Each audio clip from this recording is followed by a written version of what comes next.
segundo João. Glória a vós, Senhor.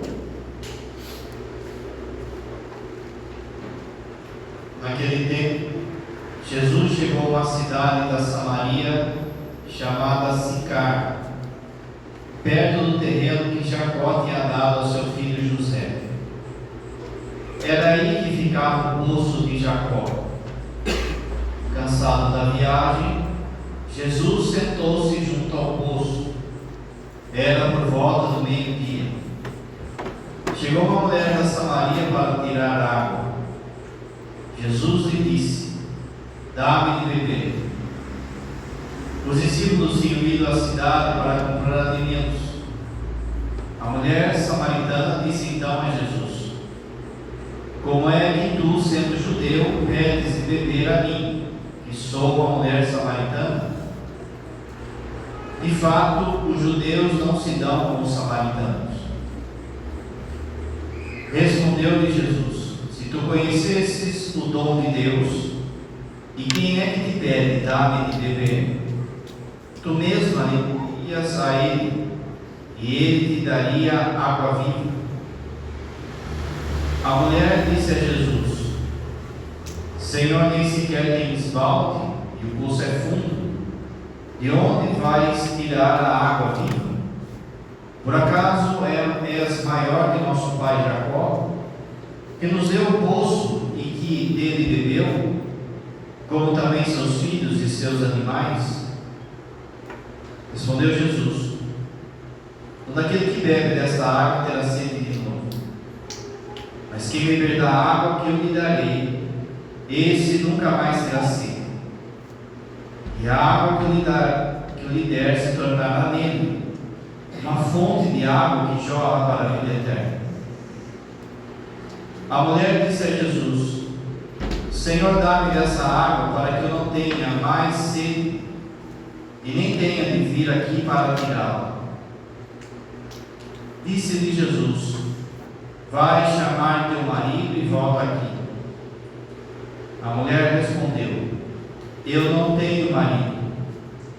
E Jesus disse: dissestes bem que não tens marido, porque tivesses 5 maridos, e o que tens agora não é o teu marido. Nisto falaste a verdade.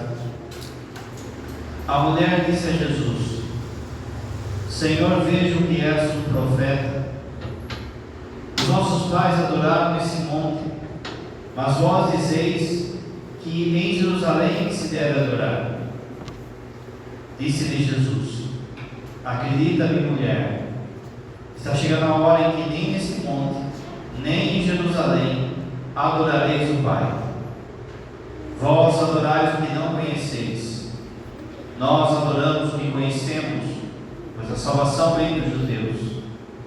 Mas está chegando a hora, e é agora, em que os verdadeiros adoradores adorarão o Pai em espírito e verdade. De fato, esses são os adoradores que o Pai procura. Deus é espírito, e aquele que os adora, que o adoram, deve adorá-lo em espírito e verdade. A mulher disse a Jesus: sei que o Messias, que se chama Cristo, vai chegar. Quando ele vier, vai nos fazer conhecer todas as coisas. Disse-lhe Jesus: sou eu que estou falando contigo. Nesse momento chegaram os discípulos e ficaram admirados de ver Jesus falando com a mulher. Mas ninguém perguntou: que desejas? Ou por que falas com ela? Então a mulher deixou o seu canto e foi à cidade, dizendo ao povo: vim ver um homem que me disse tudo o que eu fiz. Será que ele não é o Cristo? O povo saiu da cidade e foi ao encontro de Jesus. Enquanto isso, os discípulos insistiam com Jesus, dizendo: mestre, come. Jesus, porém, disse-lhes: eu tenho um alimento para comer que vós não conheceis. Os discípulos comentavam entre si: será que alguém trouxe alguma coisa para ele comer?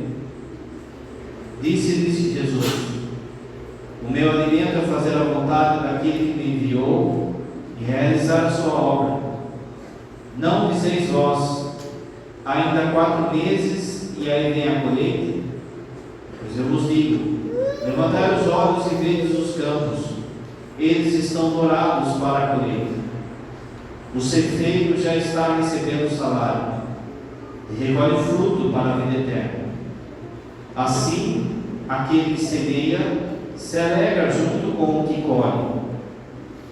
Pois é verdade o que diz o provérbio: um é o que semeia e outro o que colhe. Eu vos enviei para colher aquilo que não trabalhastes. Outros trabalharão e vós entrastes no trabalho deles.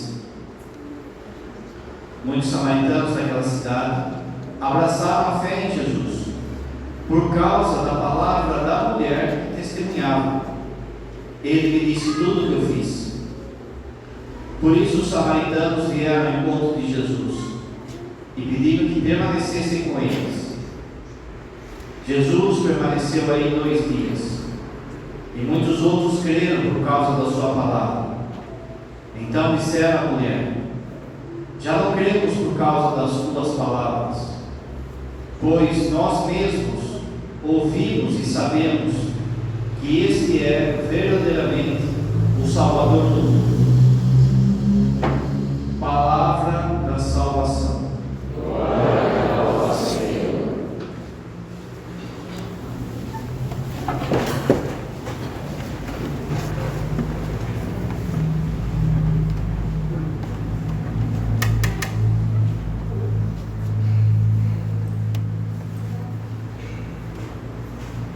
Caríssimos irmãos e irmãs, terceiro domingo da Quaresma. Você precisa entender para tirar fruto do Evangelho. A primeira coisa é fazer memória daquilo que a gente já meditou nessa Quaresma. Você lembra no primeiro domingo da Quaresma, na primeira leitura, Deus criou o ser humano, o homem e a mulher, e os colocou no jardim. Aquele jardim era um jardim de delícias. O que significa isso? Significa que estava tudo ordenado, tudo aprumado, tudo justo conforme a vontade de Deus. Você lembra que no texto bíblico é falado que Deus viu que tudo era bom.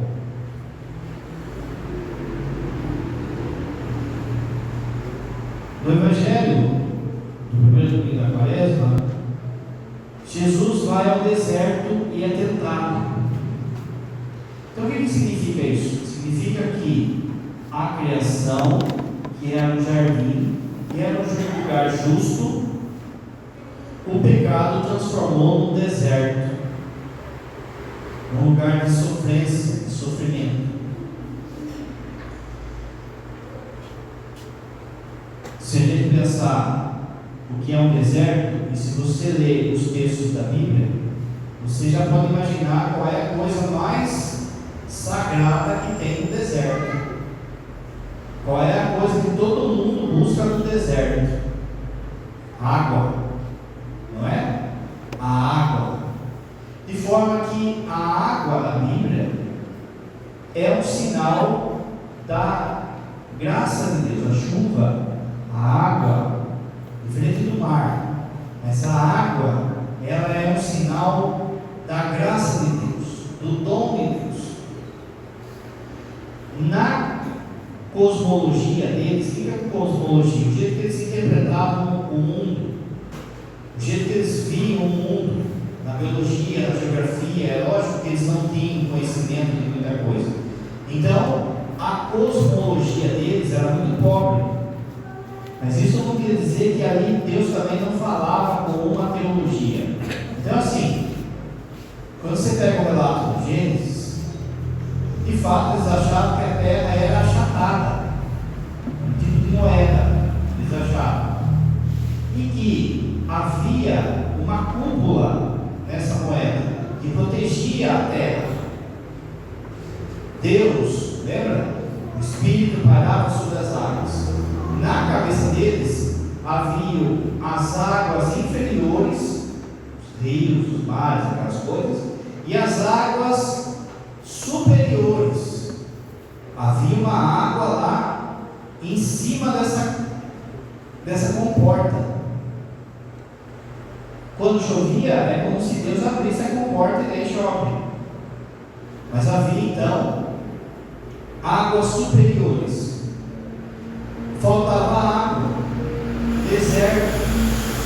Então, quando Deus, na cabeça deles, abre as comportas, é sinal de graça, de bênção de Deus.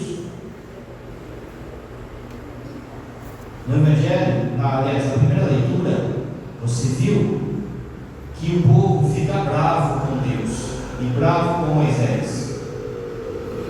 Pensa numa paróquia difícil, hein? Moisés tinha uma paróquia difícil. 40 anos com aquele povo lá reclamando. Não é? Deus os tirou do Egito para morrer de sede aqui no deserto. Então o que ele andou? Largasse a gente lá. Pelo menos a gente ficava tomando barro. Olha a palavra no final do texto. Eles falam assim: o Senhor está no meio de nós ou não?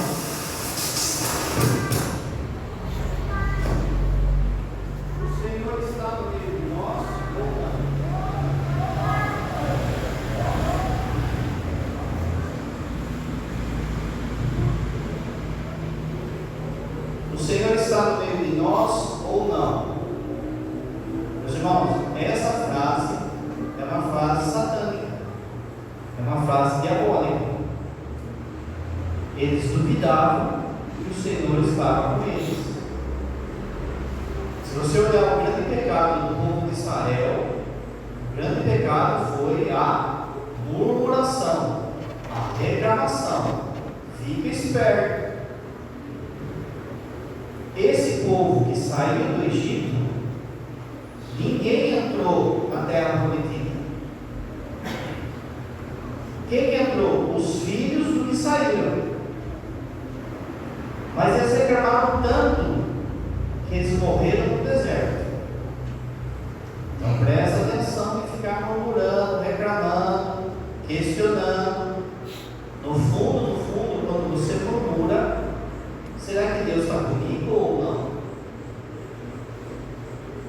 É uma blasfêmia, não é? A missa, quantas vezes ele fala? O Senhor será convosco. Deus tem que acreditar nisso. O povo então começa a reclamar de Moisés que não tem água e que Deus largou eles.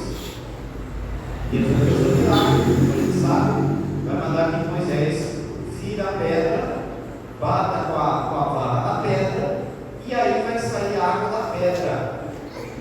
E a pedra vai acompanhar o povo durante os 40 anos. Durante os 40 anos, a pedra vai caminhar com o povo. Pensa. Mas não vai estar bom, porque daqui a pouco eles vão começar a reclamar de outra coisa. E assim é aquele que fica reclamando.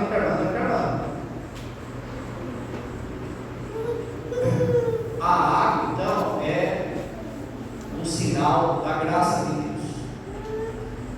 Segunda coisa que você tem que saber: a treta toda em relação à queda de Lúcifer e à queda do ser humano foi porque Deus queria se unir com o ser humano. Lembra? Deus quer se unir com o ser humano e Lúcifer não aceitou isso.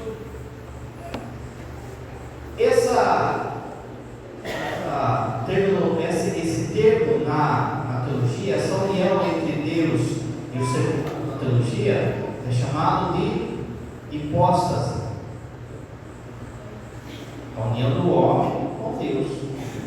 Mas pensa só, você chegando para aquele povo que reclamava de água, falando assim para aquele povo assim: olha, eu, Deus, vou me unir em hipóstase com vocês. O que aquele povo Então, para simbolizar essa união de Deus com a humanidade, ele vai usar uma metáfora. Qual é a metáfora? Qual é a coisa na vida nossa em que as pessoas se unem? Casamento. Então Deus vai usar a metáfora do casamento para falar que Ele vai se unir conosco. Então, desde a primeira página da Bíblia, Deus já vai falar do casamento. Casamento homem e mulher, mas casamento dele com a humanidade. No Antigo Testamento, os profetas começam a falar que o povo é como se fosse a noiva e Deus o noivo. Quando o povo começa a adorar outros deuses, o povo cai em adultério. É um tipo de adultério. Os profetas vão chamar isso de adultério. Idolatria é adultério. Vai lá e começou a adorar um outro Deus. O povo de Israel, ele vai se deitar com vários deuses no Antigo Testamento. O povo da Samaria, que é do Evangelho, da mulher do Evangelho, vai se deitar com 5 outros deuses. Vamos explicar o cabo?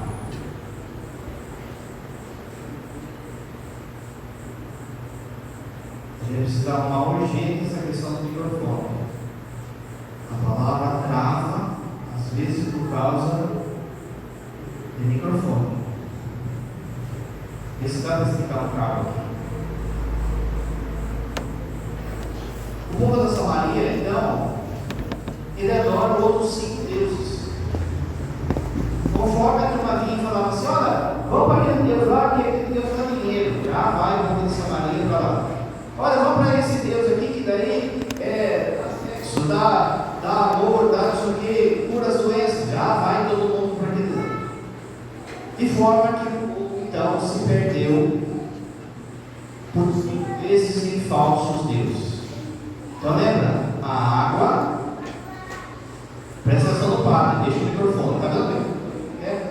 Falhar, ainda o povo fica prestando atenção no microfone, e a palavra de Deus vai indo, presta atenção, gente. Dom Vicente falava assim: a Rede Globo, ela gasta milhões para que a sua mensagem chegue até o povo, não é? Quanto que a Rede Globo gasta? E a mensagem dela é mentirosa. Nós que temos a mensagem verdadeira, a gente trata tão mal a palavra, ela não chega. Microfone, som, não prepara a homilia, a leitura às vezes não é feita bem feito, né? Veja, tudo isso, ó.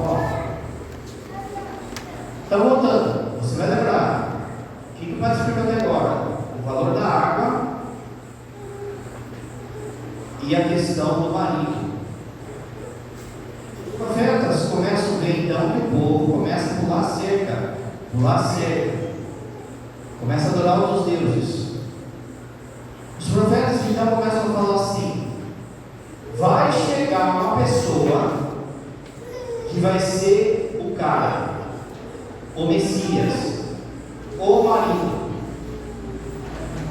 Ele vai resgatar a noiva do deserto. Ele vai tirar a noiva do deserto e vai levar para as núpcias com ele. No dia de hoje, Jesus, ele chega na Samaria, como o padre falou, a Samaria era um lugar de paganismo. Ele chega no poço de Jacó. Um poço na Bíblia, o poço na Bíblia é lugar de descanso. Não tem água, lembra? Não tem água. A água é uma riqueza. Quando acontece de ter um poço, aquilo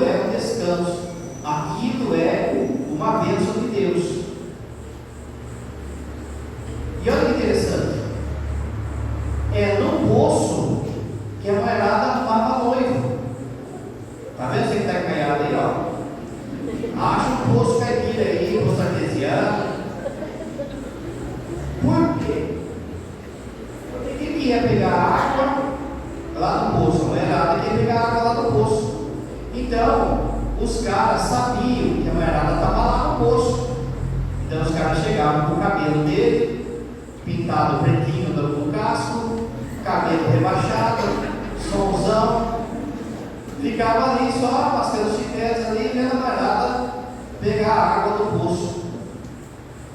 Repara que vários personagens da Bíblia arrumam esposa no poço. A água é uma bênção, o poço é uma bênção, e além de tudo é um point. Arruma marido, arruma esposa. Jesus chega cansado da viagem e senta no poço. O que significa esse? O que significa esse sentar-se cansado no poço? Significa assim, que ele é homem, que Jesus é homem, verdadeiro Deus e verdadeiro homem. Ele se cansa, e ele cansa também do pecado, do deserto. Esse deserto é cansativo para ele, porque ele é Deus. Lembra? O que fez a criação virar um deserto? O pecado. Então é ele, Jesus, que é Deus, tem contato com o deserto, com o pecado da turma, e que se cansa. E a palavra de Jesus, você viu aqui, ele chega e fala para ela: dá-me de beber.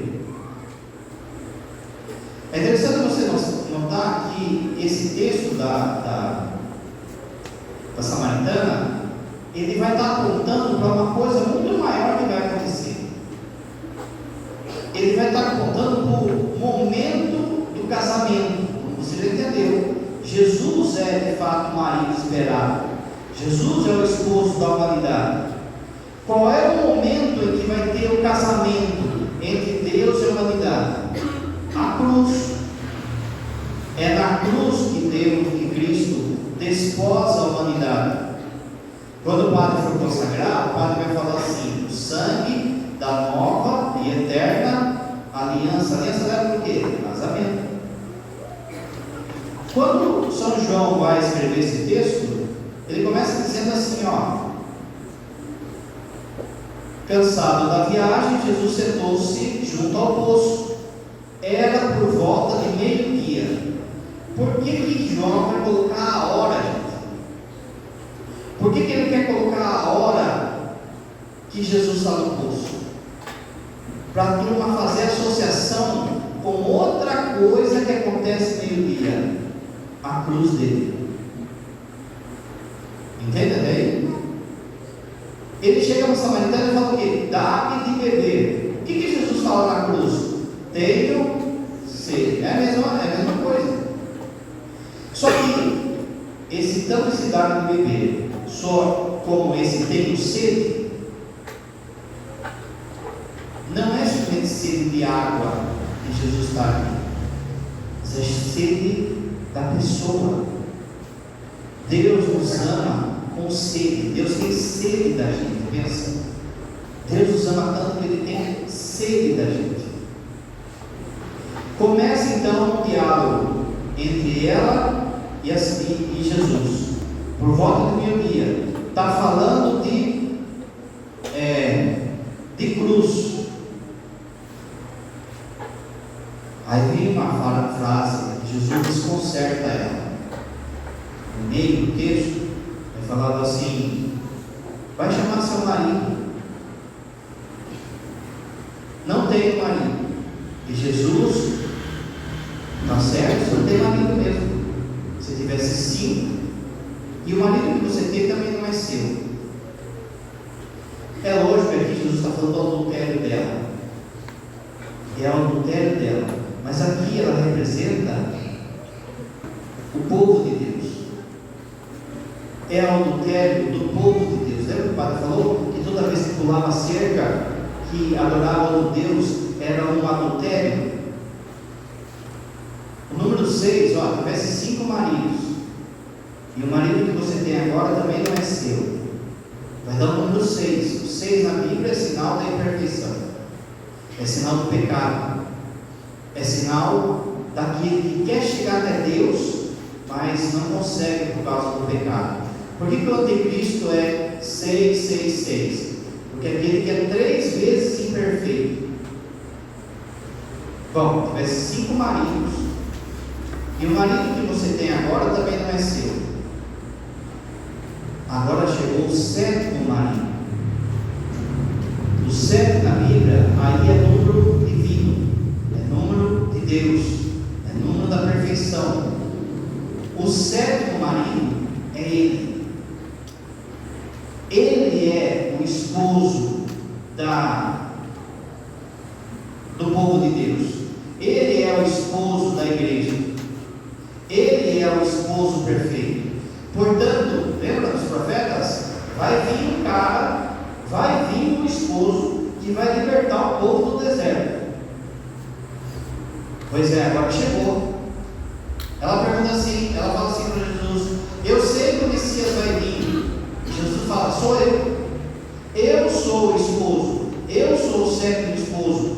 Eu vou tirar o povo do deserto. Eu vou dar uma água que vocês vão tomar e não vão ter mais sede. Esse texto, ele então se junta, se mistura com o texto da cruz.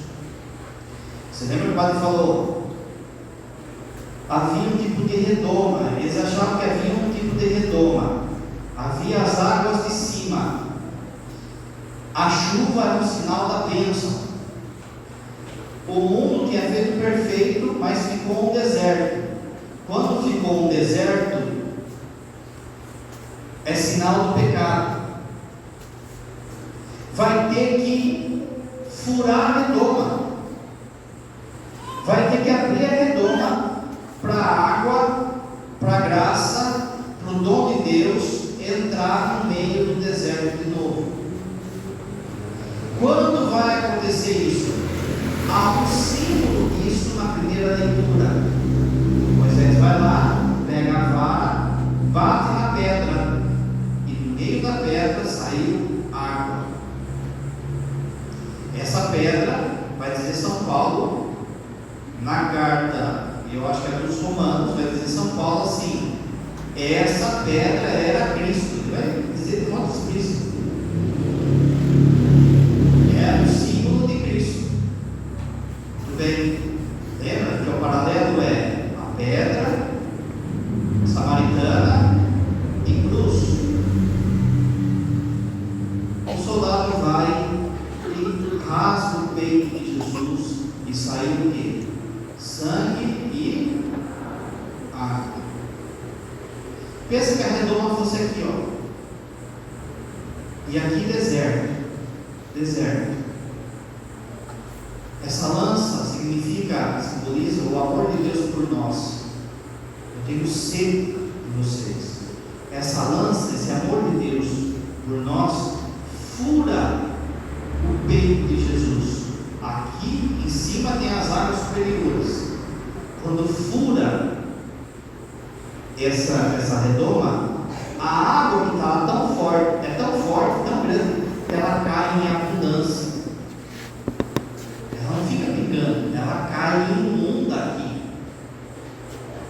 Segunda leitura de hoje. Olha só.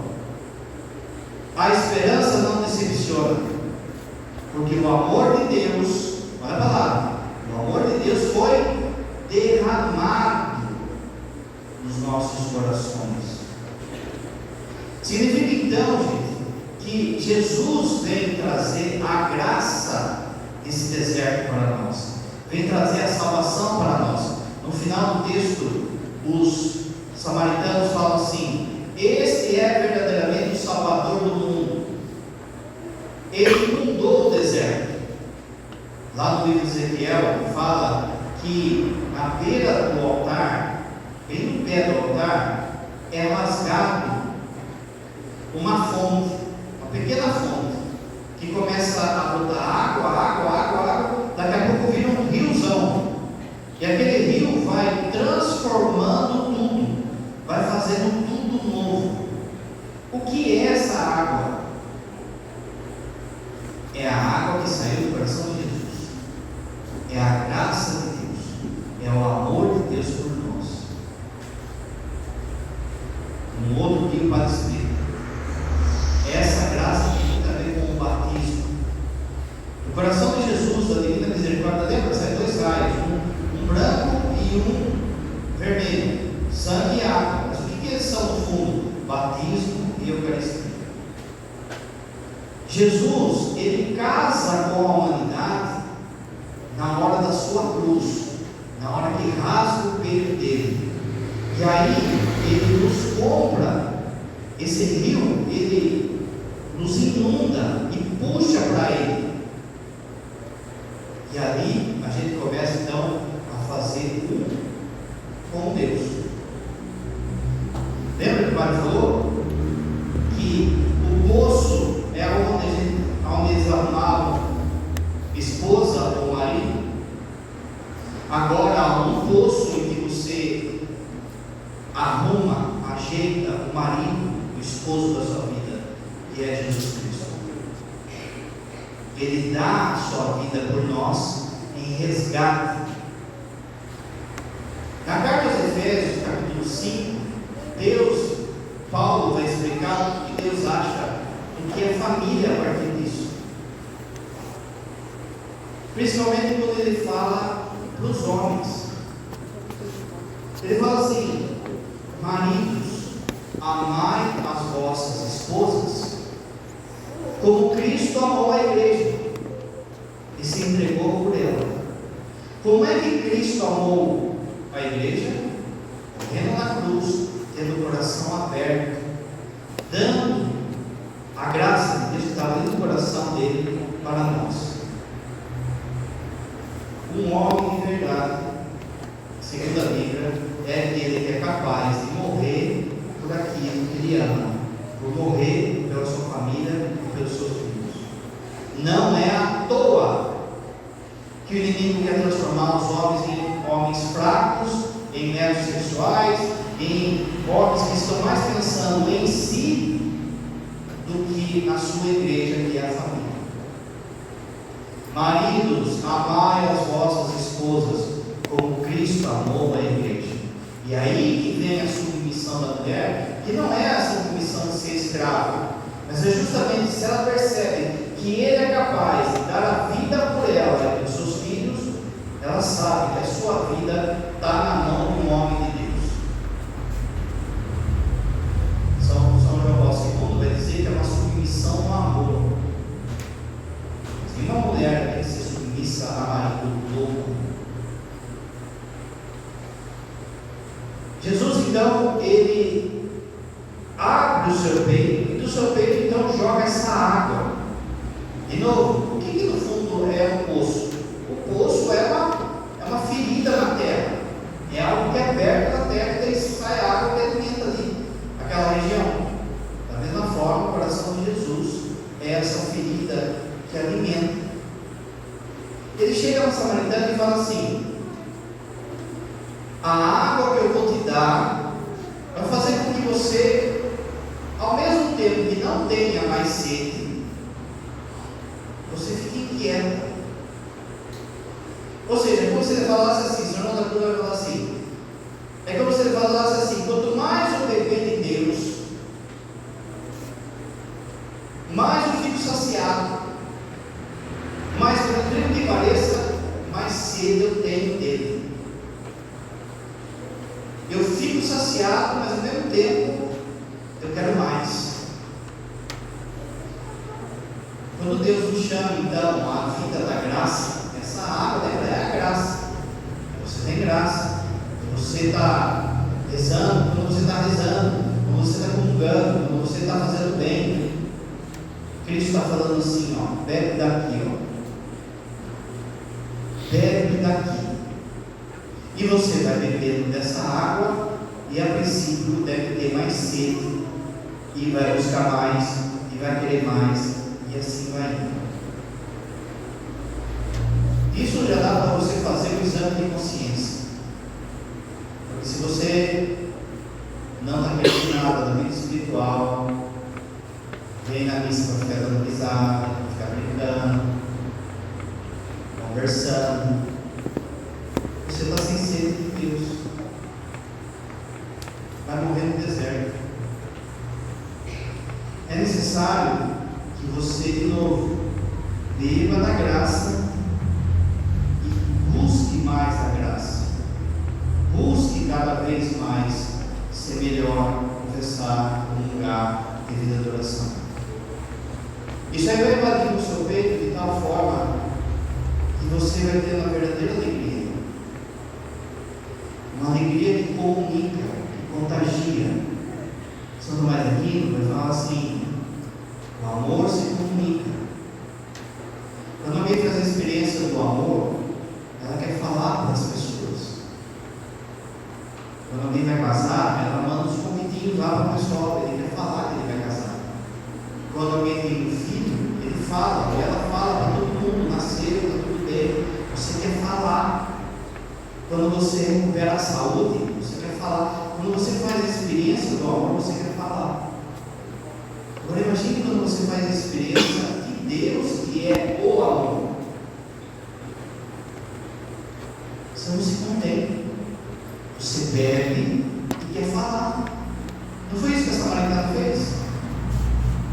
Ela bebeu dele e foi falar. E foi lá na vila. É interessante que ela vai buscar água com uma jarra, com um cântaro, com um recipiente. Ela pensa assim: eu vou lá e pego o necessário para viver. O necessário para viver é o quê? Para fazer comida, para tomar banho, para tomar água. Eu vou lá com o meu cântaro, com a minha medida, e pego o necessário para viver. Quando ela experimenta a água de Jesus, ela largou a vasilha. Não precisa mais, porque agora ela tem que ser infinito. E deixa eu dizer para você então, olha só. Você vai, a partir daí, aquilo que Jesus fala, você bebe dessa água, você experimenta o que é de verdade. Você fala: meu, a vida não é nada perto de quem Ele é, da água que Ele vai dar. Eu quero mais. Mas como é que eu consigo mais de Deus daí? Dando essa água para as pessoas, fazendo com que as pessoas bebam dessa água. O amor se comunica, lembra? A samaritana, ela larga o recipiente, ela larga a vasilha, ela vai até a cidade, anuncia Jesus Cristo, as pessoas começam a se aproximar de Jesus, e no final do texto eles falam assim: a gente já não mais acredita porque você falou, a gente acredita porque a gente bebeu também. Você que é pai e mãe, não é fácil criar filhos, talvez seja a época mais difícil de se criar filhos. E aí, às vezes você pode estar em crise quando eles chegam na adolescência. Porque vai lá: padre, mas ele era colorinha, era acólito, era acólita, ia na igreja, ele gostava das coisas de Deus, e agora parece que não quer mais nada. É porque até aquela hora, naquele momento, é você que dava água para ele. Chega uma hora na vida de todo mundo que a pessoa tem que beber a água por si mesma. Ela tem que querer essa água. E aí entra a oração sua de pai e mãe para fazer com que ela queira e experimente a água que é Jesus no fala. É como se fosse assim: quando é criança, você pega a mãozinha da sua criança e passa no rosto de Jesus. Muito bem, é isso mesmo. Só que vai chegar uma hora que a criança vai ter que passar a mão no rosto de Jesus por ela, porque ela quer. E aí vai ser uma briga entre o mundo, a vontade de Deus e a liberdade dela.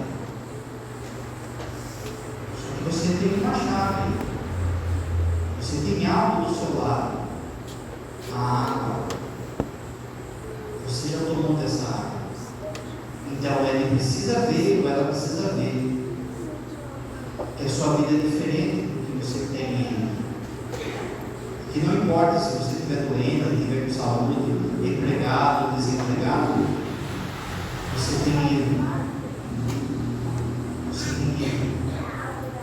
De forma que, se você entra na lamúria, na reclamação, na murmuração, você cai no pecado da dor do primeiro leitura. Você já tem a água. Na hora que você comungar, o esposo da sua alma vai estar aí. Aproveita e beba dele. Não deixe Jesus passar.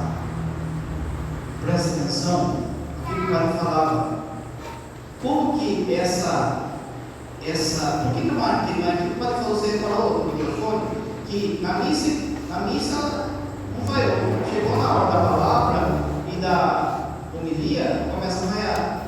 Na hora da consagração é moto que passa, é barulho, é cachorro, porque é a hora da água. Esses dois momentos é a hora da água. É a hora que você bebe da palavra, bebe da Eucaristia. E o demônio não quer isso. E é por isso que fica, aquela interferência, para que você não beba água. É canseira, é calor, está demorando, isso, aquilo, tudo para que você não beba da água. Você tem que vir em cada missa pensando assim: eu preciso dessa água, eu tenho sede de Deus, eu preciso beber dessa água para fazer com que as pessoas que eu amo bebam também dessa água. A hora que elas beberem dessa água, elas não vão querer outra coisa, elas vão até passar você em virtudes. Às vezes a pessoa na vida espiritual, Deus está aqui, a pessoa está aqui, o pai e a mãe está aqui. Muito bem, o filho está lá longe. Mas vamos supor, você vai rezando, de repente o filho faz um retiro, acontece um sofrimento, às vezes todo sofrimento pode vir isso. Faz um retiro, participa de uma missa, de repente ele bebe da água aqui. Ele bebe de tal forma que rapidinho ele pode já ultrapassar você. E que bom que é assim a Santa Mônica, no Santo Agostinho. Agostinho foi mais cedo que ela, depois que se converteu. Mas quem que bebeu primeiro da água? Ela. É só você pegar as confissões e você vai ver o quanto que ele fala das lágrimas da mãe. De forma então que você tem que sair dessa missão com essa ideia: Senhor, eu tenho sede de vós, dá-me de beber. Faz com que eu não tenha preguiça de beber dessa água, que eu busque essa água pela oração, pela palavra. Lembra aquele que falou da palavra? Os discípulos de Maús caminhando com Jesus, o que eles falam? Nosso coração não ardia enquanto ele falava. Eles ficaram escutando Jesus. Pensa, a caminhada de Maús, Jerusalém, Maús, 12 quilômetros. Jesus foi falando, ele foi queimando o coração deles. Com certeza, a hora que chegou, eles falaram: mas já? Não, fica conosco, fica mais um pouco, que a gente quer beber mais. Senhor, dá-me dessa água, eu tenho sede, venha no ponto do meu deserto, para que eu leve dessa água às pessoas. Então toma cuidado, hein? E poço, você sabe, às vezes cai bicho morto, às vezes seca, às vezes turva a água, e aí já foi, perdeu o poço. Água viva, peça a Jesus a sua vida. Creio nos Pai, todo Deus.